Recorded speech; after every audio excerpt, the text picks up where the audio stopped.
Victims fought back against two teenagers who police say were on a violent crime spree. In 3 attempted robberies this morning, police say the suspects got away with nothing.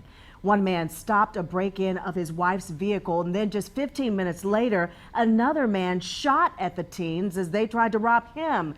And then a couple of hours later, one teen trying to rob a woman was shot and held until police arrived. All this happening in Ballantyne before the sun came up. We have team coverage tonight, starting with our Mark Becker, who spoke with one of those victims. Mark? Yeah, Scott, he told me he was sure they were trying to hit him when they fired shots into his car. And as you say, it was about a couple hours later that one of those teenagers brought his gun, police say, to this driveway where he tried to take a woman's car at gunpoint until her neighbors jumped in. About 6:30 this morning, I heard my neighbor Kelly scream at the top of her lungs. It was still half dark when neighbors here looked out and saw their neighbor naked on the front lawn, wrestling with a young man who tried to steal his wife's car. I ran upstairs, got my shotgun, came back down, and ran across the street to help, but the neighbors had already tackled him. When the suspect reached for his gun, one of the neighbors shot him in the leg, and they held him down until police got here. Only later did they find out that this was his last stop on a violent crime spree that started at 4:30 this morning, when police say he and another teenager fired shots at a man who tried to stop them, breaking into his wife's car. You were in the car when that got hit? Yeah, he was aiming towards me. 15 minutes later, police say they tried to rob a man in his driveway. When officers spotted their car, it took off, and after a brief chase, crashed into a tree several miles away. The driver was injured, and police took him to the hospital, but that second suspect, a 17-year-old, was missing, until police say he showed up here on Myers Mill, where neighbors finally took him down. I basically just covered the guy with my shotgun, trying to find his gun. They held him down until police got here.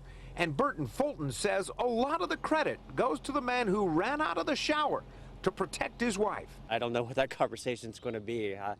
Way to go, bro. You tackled a guy out of the shower naked. That's awesome. Well, now, police haven't released the names of those suspects. One of them is 17, which means he is a juvenile. They won't release his name. The other is either 18 or 19, but they haven't released his name or the charges they're going to be facing, and we're told they may actually be interviewing one or both of those young men right now. Scott?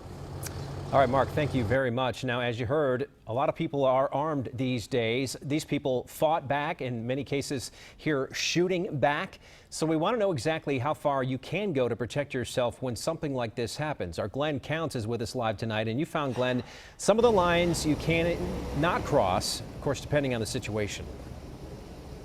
Well, these cases certainly raise the question, when are you permitted to use deadly force to protect yourself and or others? North Carolina has both a stand your ground law and a castle doctrine. So what does that mean to you? It means you can defend yourself whether you're at home, in the workplace, or inside of your car.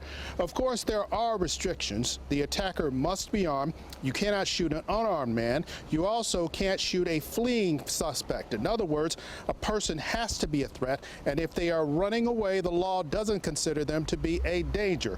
If someone is shooting at you, of course you would be justified under those circumstances. In North Carolina, there has to be an immediate threat to your life or someone else's life in that matter. It has to be immediate. You have to believe that you are in danger, in fear of your life, losing your life, or in great bodily injury. Well, North Carolina does not allow you to shoot someone because of property. In other words, if you caught someone breaking into your car, you would not be allowed to use deadly force under those circumstances, but the law would allow you to hold them at gunpoint until the police arrived. Back to you guys. All right, our Glenn Counts live tonight with some valuable information these days. Thank you, Glenn.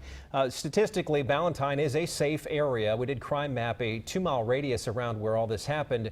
That's a lot of space. It includes shopping centers and homes. Nothing much to show in the last month. We found just 10 relatively minor crimes.